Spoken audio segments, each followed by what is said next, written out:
Nighttime curfew has been imposed in areas impacted by the devastating wildfires blazing across Los Angeles. A new fire front has sprung up. The Kenneth fire is raging out of control. The Eaton fire continues to expand, and the largest, the Palisades blaze, has burnt through 20,000 hectares. Across LA, the scale of the damage is staggering. Entire neighbourhoods burnt to the ground, more than 10,000 structures reduced to ash. The death toll has also risen. It's now 10. But it could go much higher as authorities search the worst hit areas. We found out through word of mouth yesterday, confirmed from our neighbours that hiked in, that our house was gone. I didn't really think it would be this bad. Like, I was at school, I saw the fire in person, and it didn't look that bad, so I thought it was like a free day off. I thought it was going to be easy to contain. And then when I came home, after like an hour, it started getting worse and worse.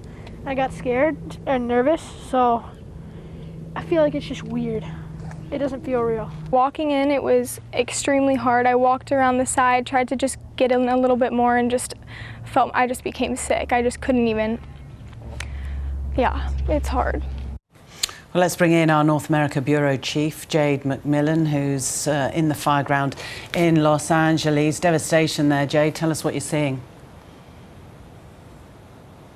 Well, good morning, Lorna. We're on the road to Malibu. This is one of the most famous spots in Southern California. And what we're looking at here is what would have been, up until only a few days ago, prime waterfront real estate. There are so many houses along this stretch of coastline that had been looking out right onto the ocean that have been gutted.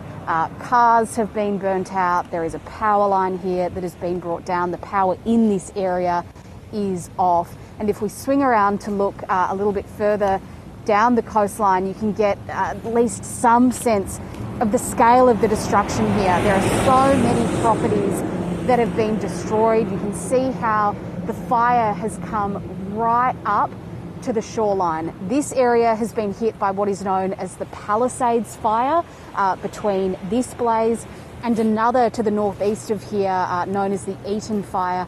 That is where fatalities have been reported, where thousands of structures are estimated to have been destroyed or damaged. Structures being homes and businesses, also cars and sheds and other sorts of buildings. Still too early at this stage to get a really accurate picture of just how much damage has been caused. But these aren't the only fires that authorities have been dealing with. Firefighters have had to battle a number of other blazes, but these two at this stage, it does appear, have caused the most destruction. More favourable weather conditions have helped crews to start containing these fires, but it's pretty slow going, and they are worried that conditions could worsen in the days ahead.